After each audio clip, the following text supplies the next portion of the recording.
Good morning, students. I welcome you all on the platform of UPSC CAPF. In this lecture series, we are bringing a new kind of program before you. In this program, we are going to discuss the previous year papers of paper 2, especially focusing upon essay part. Students, जैसा कि आपको पता है कि paper 2 का total weightage 200 marks का होता है और उसमें भी सबसे ज़्यादा वेटेज ऐसे का होता है। तो इस खास लेक्चर सीरीज में हम आपके साथ लास्ट के 10 ईयर के क्वेश्चन पेपर्स को डिस्कस करेंगे और हम आपको हर एक ऐसे डिकोड करके बताएंगे कि एक अच्छा ऐसे लिखने के लिए क्या क्या इंग्रेडिएंट्स आपके सामने होना चाहिए। तो आगे बढ़ने से पहले हम ये देखते हैं कि पेपर 2 में ऐसे का वेटेज कितना है। तो अगर हम पेपर 2 के बारे में बात करें, पेपर 2 तो टोटल मार्क्स जो होता है पेपर 2 का टोटल मार्क्स वो 200 होता है। टाइम कितना मिलता है पेपर 2 के लिए? तो टाइम जो होता है 3 आवर्स का हमें टाइम मिलता है। 3 आवर्स कैसे? 2 to 5 PM 2 to 5 PM। अब इसमें ऐसे कितने आते हैं? तो टोटल जो ऐसे होते हैं वो 6 होते हैं और उसमें से आपको जो अटेम्प्ट करना होता है, जितने ऐसे लिखने होते हैं वो होते हैं 4। ऐसे के मार्क्स कितने होते हैं?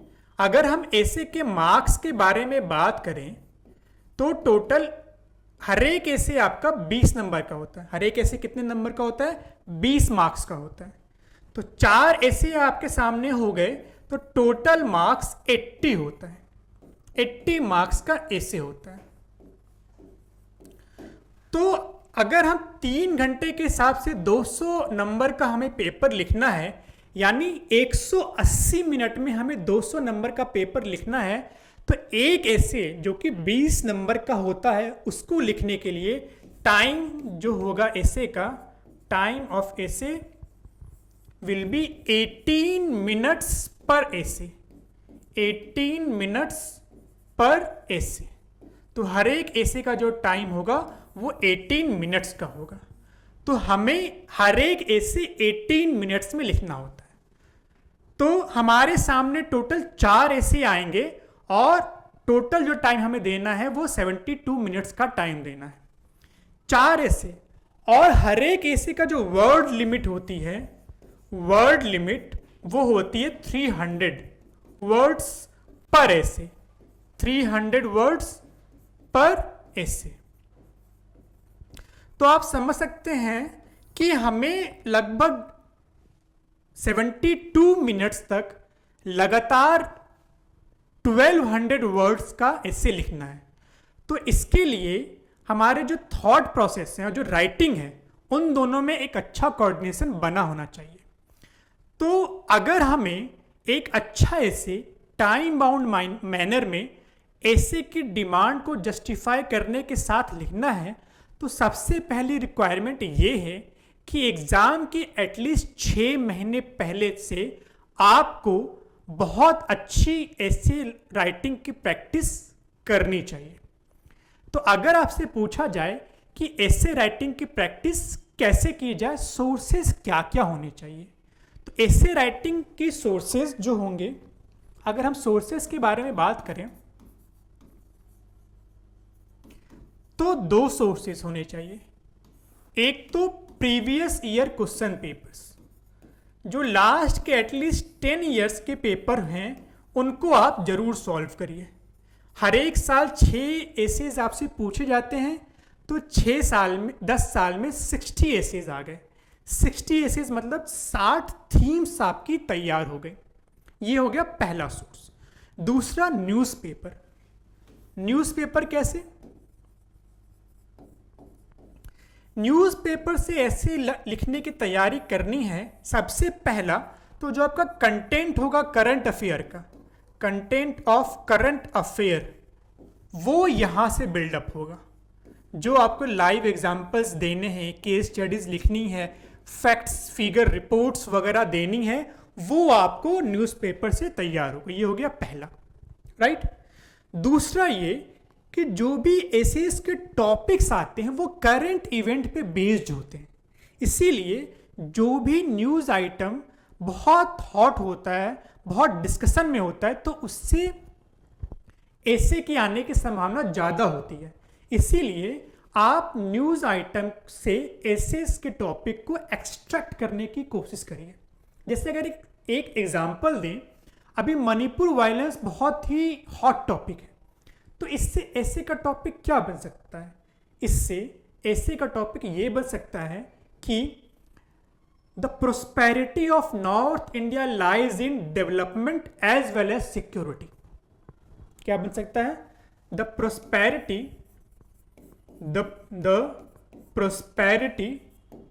of northeast India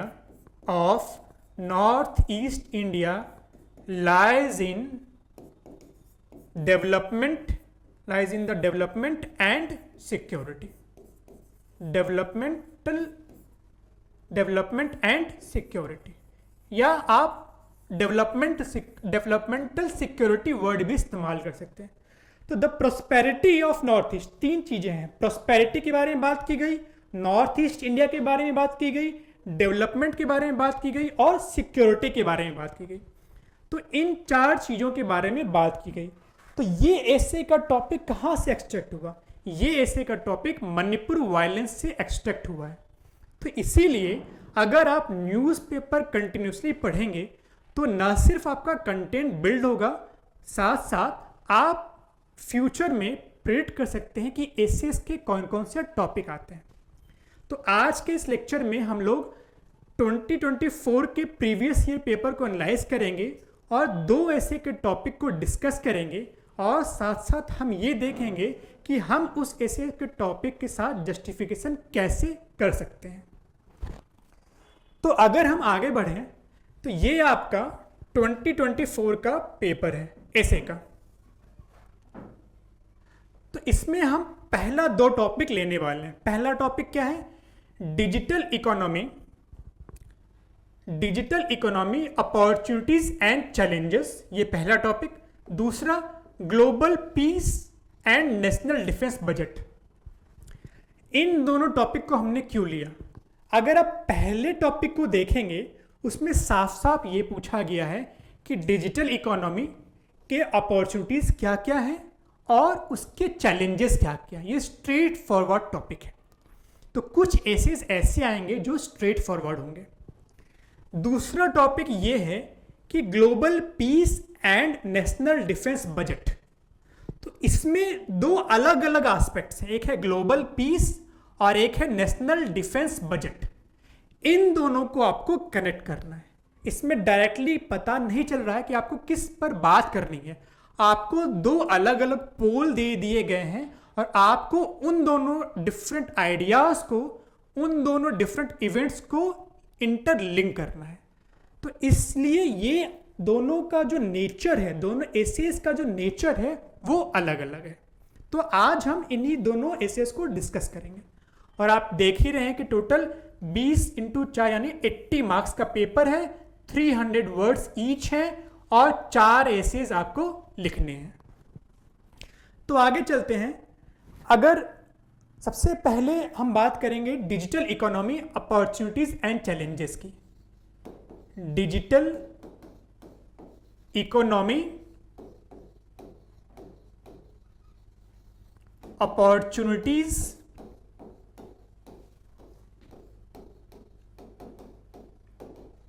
and challenges, ये बहुत ही स्ट्रेट फॉरवर्ड टॉपिक है। तो जैसा कि लास्ट क्लास में हमने डिस्कस किया था कि जब भी आपको ऐसे को स्टार्ट करना है, आपका जो इंट्रोडक्शन होगा उसके बारे में एक खास बात कही जाती है कि introduction is what? Introduction is like a window to your house. So आपका इंट्रोडक्शन बहुत ही कैची होना चाहिए, एक हुक की तरह होना चाहिए, ताकि जो एग्जामिनर है जब वो इस इंट्रोडक्शन को पढ़े तो वो आपका ऐसे को पढ़ने में ज़्यादा इंटरेस्टेड हो जाए।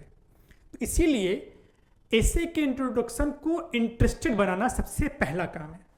तो ये कैसे कर सकते हैं, ये हम 4 तरीके से कर सकते हैं, हमने डिस्कस किया था।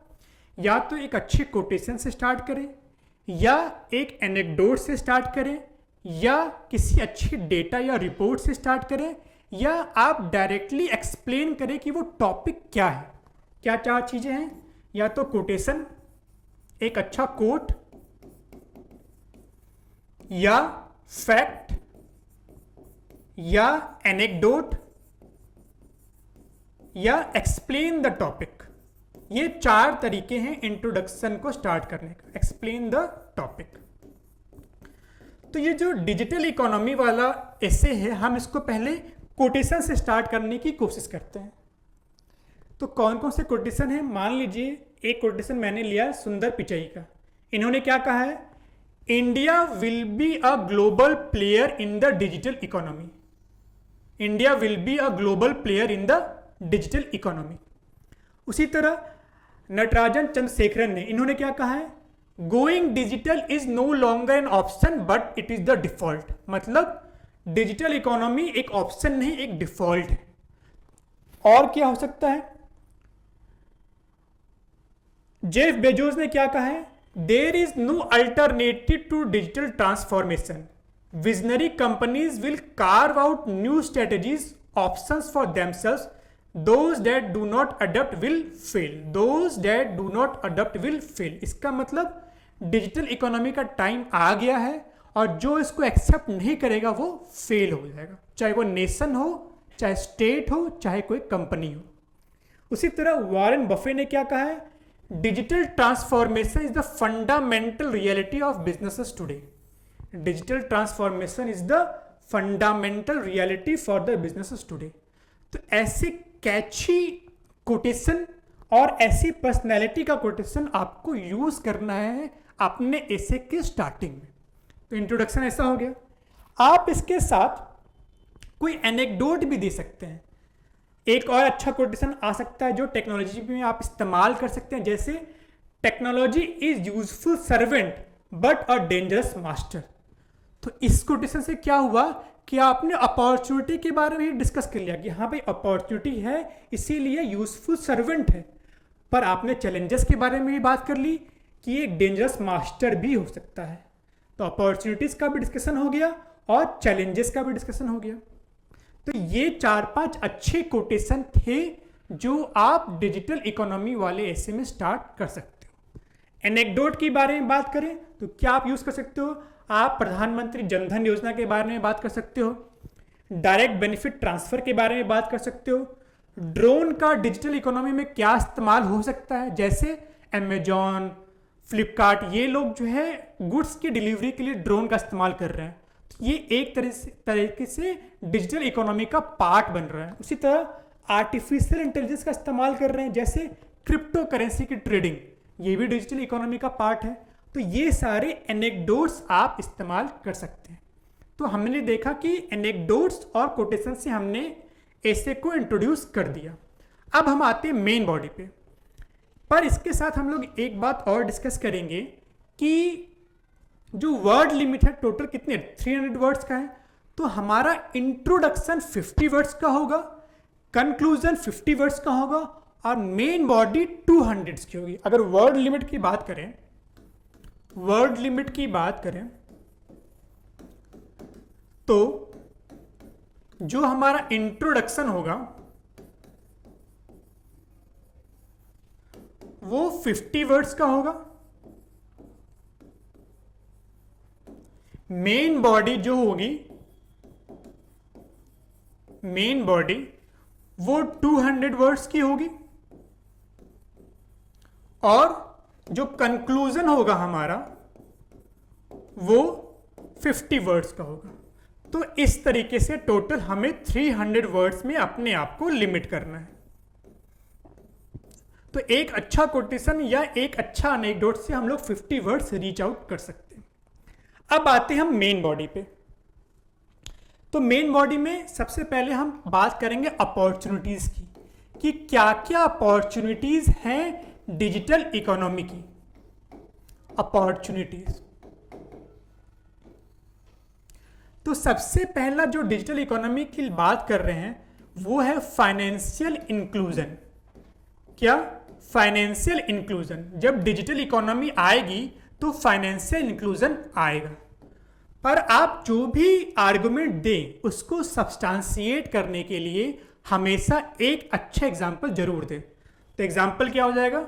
हमने अभी देखा प्रधानमंत्री जनधन योजना। इससे क्या हो रहा है? लोगों के बैंक अकाउंट्स खुल रहे हैं और वो फॉर्मल बैंकिंग का पार्ट बन रहे हैं। तो फाइनेंशियल इंक्लूजन पहला हो गया। दूसरा, curve corruption. Curve corruption, corruption को भी कर्व करता है। कैसे? एग्जाम्पल हो गया इसका डीबीटी, डायरेक्ट बेनिफिट ट्रांसफर। पहले क्या था कि मनरेगा में जो लोग काम करते थे उनको जो डेली का लेबर वेज मिलता था वो कैश में मिलता था। इससे बहुत करप्शन होता था। अब क्या किया गवर्नमेंट ने?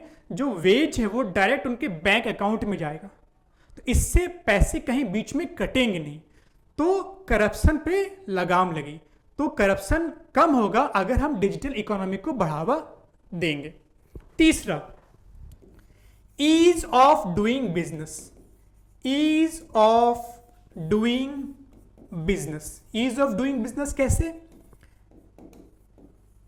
अभी पेमेंट लेना और पेमेंट देना इतना आसान हो गया है कि आप यूपीआई का इस्तेमाल करके बिजनेस ट्रांजैक्शन कर सकते हैं। तो पहले क्या था कि मेनली कैश में डीलिंग होती थी। तो जो छोटे छोटे बिजनेसेस हैं उनको पेमेंट मिलने में 2 से 3 महीने से लेकर 6 महीने तक लगते थे। अब क्या है? छोटे छोटे बिजनेस ने गुड्स डिलीवर किया, उनको इंस्टेंट पेमेंट आ जाती है। तो ease of doing business. Ease of doing business के साथ ही एक टर्म आता है ease of living. Ease of living ये कैसे? एक छोटा एग्जांपल देखिए। पहले आप जाते थे सब्जी खरीदने के लिए, तो आपने मान लो 100 रुपए की सब्जी ली या 150 रुपए की सब्जी ली, आपको कैश देना पड़ता था।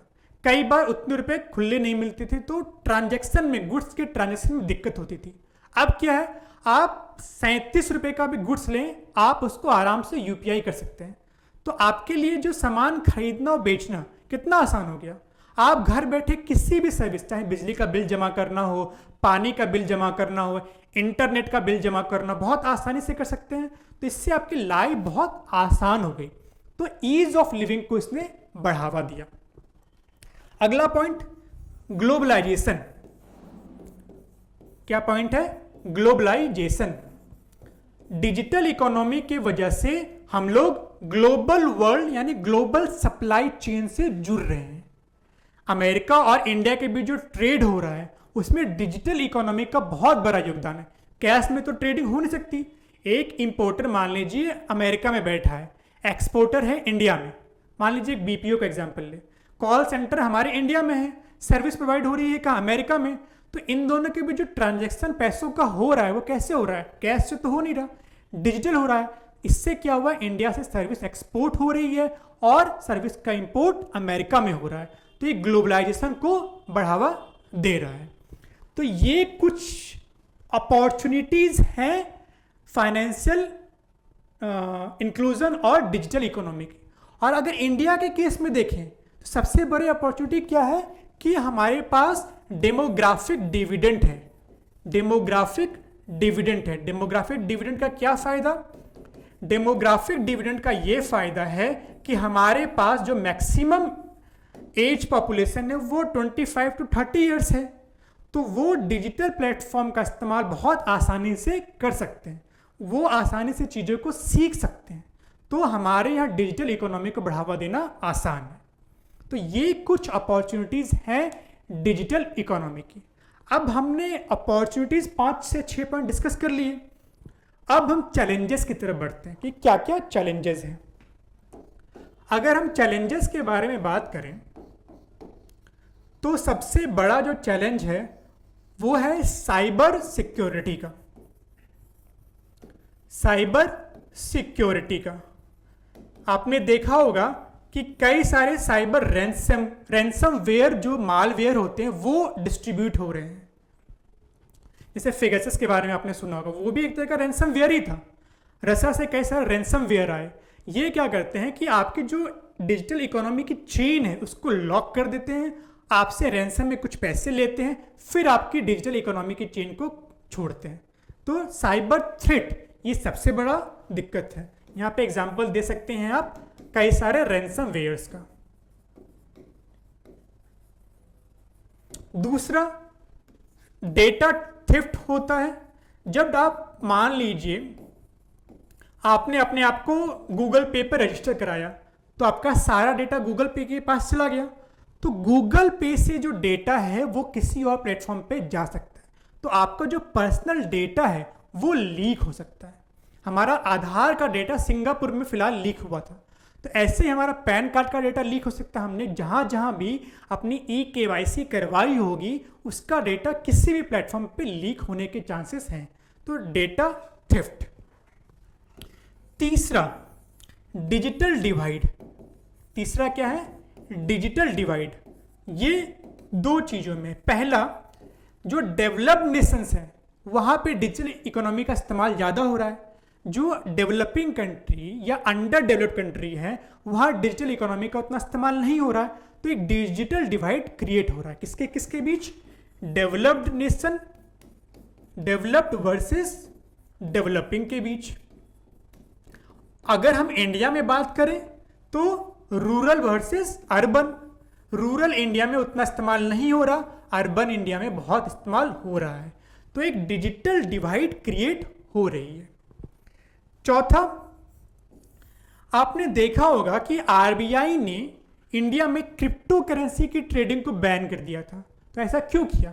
ऐसा इसलिए किया था कि अगर डिजिटल इकोनॉमी को अनरेगुलेटेड कर दिया जाए तो वो सेंट्रल बैंक की जो पावर है किसी कंट्री में उसको डिमिनिश कर सकती है और फ्री मार्केट को जो बढ़ावा देगी। इससे क्या होगा? मान लीजिए अमेरिका से बहुत सारा क्रिप्टो इंडिया में आ गया, किसी पर्सन ने बहुत क्रिप्टो अगर खरीदा होगा तो वो अमेरिका में बैठकर इंडिया की जो इकोनॉमी है उसको हिला सकता है। क्यों? क्योंकि सेंट्रल बैंक तो कुछ कर नहीं पाएगा, क्योंकि सारा का सारा काम डिजिटल इकोनॉमी से हो रहा है। तो इसीलिए डिजिटल इकोनॉमी अगर ज़्यादा बड़ा रोल प्ले करेगी तो जो स्टेट गवर्नमेंट है, नेशनल गवर्नमेंट है, सेंट्रल बैंक है, उनकी पावर कम हो जाएगी और मार्केट ज़्यादा वल्नरेबल हो जाएगा। मतलब मार्केट में वल्नरेबिलिटी बढ़ जाएगी, मार्केट वल्नरेबल हो जाएगा। पांचवा क्या? फाइनेंशियल लिटरेसी बहुत कम है। हमारे इंडिया में फाइनेंशियल लिटरेसी बहुत कम है, तो ये एक चैलेंज है। कई लोगों को KYC के बारे में नहीं पता, कई लोगों को ये नहीं पता कि अपने फाइनेंशियल ट्रांजैक्शन को कैसे सिक्योर करना चाहिए। इसीलिए आजकल आपने देखा होगा कि हमारी रिंगटोन जो डिफ़ॉल्ट ऐसी बन गई है कि हम कहीं भी कॉल करते हैं उसमें ये बोला जाता है कि अगर अनजान नंबरों से आपको कॉल आए, बैंक से या GST से, इनकम टैक्स से, कहीं से कॉल आए अनजान नंबरों से और आपसे OTP मांगा जाए तो उसको आप OTP अपना नहीं दें। तो गवर्नमेंट ये अवेयरनेस कैंपेन क्यों चला रही है? क्योंकि लोग फाइनेंशियली लिटरेट हों। छठा चैलेंज क्या है कि फाइनेंशियल इंफ्रास्ट्रक्चर इंडिया में बहुत कम है। Financial infrastructure is lacking. अभी भी आप Tier 2 या Tier 3 सिटीज़ में जाएंगे तो जो बैंकिंग इंफ्रास्ट्रक्चर है, चाहे विलेजेस में जाएंगे तो बैंकिंग इंफ्रास्ट्रक्चर उतना स्ट्रॉन्ग नहीं है। कई जगह ऐसे हैं जो हमारा UPI सिस्टम काम नहीं करता। कई बार ऐसे हैं जो हमारी बैंकिंग रेगुलेटरी अथॉरिटी है वो जो थेफ्ट होता है या फ्रॉड होता है उसको कैच नहीं कर पाती। आपके ATM से मान लीजिए किसी ने कार्ड की क्लोनिंग करके पैसा निकाल लिया तो हमारी अथॉरिटीज़ 100% कैपेबल नहीं है कि उस ट्रांजैक्शन को ट्रैक कर सके और पैसे को वापस ला सके। इसके लिए हमारा जो फाइनेंशियल इंफ्रास्ट्रक्चर है वो बहुत मजबूत होना चाहिए। तो ये कुछ चैलेंजेस हैं डिजिटल इकोनॉमी के। तो हमने चैलेंजेस के बारे में डिस्कस किया, हमने अपॉर्चुनिटीज़ के बारे में डिस्कस किया और इंट्रोडक्शन हमने देख लिया था। तो अब अगर हम कंक्लूजन ड्रॉ करेंगे इस ऐसे का तो वहाँ पे जो तरीका है हमें यहाँ पे वे फॉरवर्ड के बारे में बात करनी है। तो कंक्लूजन में हम क्या बात करेंगे? वे फॉरवर्ड के बारे में डिस्कस करेंगे। तो वे फॉरवर्ड में क्या क्या हो जाएगा हमारे सामने? सबसे पहला काम हमें ये करना है कि फाइनेंशियल लिटरेसी लेकर आनी है। क्या लेकर आना है? फाइनेंशियल लिटरेसी, लोगों को जागरूक करना है। दूसरा, हमें डिजिटल इकोनॉमी एक ऐसी चीज है जिसको हम नेग्लेक्ट नहीं कर सके। वो कहते हैं ना कि अगर किसी इन्वेंशन का टाइम आ गया है तो उसको कुछ भी कर लीजिए, आप उसको नेग्लेक्ट नहीं कर सकते। तो हम डिजिटल इकोनॉमी को इग्नोर नहीं कर सकते। तो हमें क्या करना पड़ेगा? हमें एक अपना फुल प्रूफ सिस्टम बनाना पड़ेगा। तो इसीलिए आरबीआई ने digital currency, central bank digital currency CBDC बनाई है। इसका फुल फॉर्म क्या है? Central bank digital currency. ऐसा कुछ हमें बनाना चाहिए। उसके बाद हमें फाइनेंशियल डिसेंट्रलाइजेशन करना चाहिए। ऐसे अच्छे वर्ड्स आपको अपने एसे में लिखने चाहिए। फाइनेंशियल डिसेंट्रलाइजेशन मतलब हमें स्टेट लेवल पे, डिस्ट्रिक्ट लेवल पे, पंचायत लेवल पे लोगों को ज़्यादा स्ट्रॉन्ग करना पड़ेगा कि वो डिजिटल इकोनॉमी का इस्तेमाल कर सके। कैसे? जैसे आपने देखा होगा कि आधार बेस्ड पेमेंट सिस्टम है। कोई भी इंसान जाएगा, अपना अंगूठा लगाएगा और बैंक से जो कॉमन सर्विस सेंटर्स हैं उससे पैसा निकाल सकता है। तो ये लोगों को ग्राउंड लेवल पे फाइनेंशियल इकोनॉमी में स्ट्रॉन्ग करने का एक तरीका है। एग्जाम्पल जैसे Aadhaar based payment system, Aadhaar based payment system, financial decentralisation. और चौथा, साइबर सिक्योरिटी। ये बहुत इंपॉर्टेंट है कि हमें साइबर सिक्योरिटी को प्रमोट करना पड़ेगा। तो इसके लिए एग्जाम्पल क्या दे सकते हैं आप? कवच एक एग्जाम्पल है। कवच, गवर्नमेंट एक कवच इसकी प्रोग्राम लेकर आई है जिसमें हमें वो अवेयर करती है कि कैसे अपने फ़ोन, लैपटॉप, मैकबुक को आप डिजिटली प्रोटेक्ट कर सकते हैं किसी भी साइबर थ्रेट से। तो ऐसे कुछ अच्छे वे फॉरवर्ड्स आपको कंक्लूजन में लिखने हैं। तो ये आपका एक फुल प्रूफ एसे आप 18 मिनट में लिख सकते हैं। और आपने एसेस की डिमांड को सही से कैटर किया, इंट्रोडक्शन अच्छा दिया, मेन बॉडी को बैलेंस रखा, अपॉर्चुनिटीज़ को लिखा, कंक्लूजन को लिखा, अपॉर्चुनिटीज़ को लिखा और चैलेंजेस को लिखा, और कंक्लूजन वाले पार्ट में आपने वे फॉरवर्ड को लिखा। तो ये आपका एक ओवरऑल एसे तैयार हो गया। तो इसी तरीके से अगले लेक्चर में हम 2024 का जो दूसरा टॉपिक है global peace and national defence budget, उसको डिस्कस करेंगे। So I will advise you to keep repeating, keep practising the previous year paper as well as try to extract the topics from the daily newspaper. So thank you everyone for listening this lecture. I hope you would like this lecture. Thank you very much.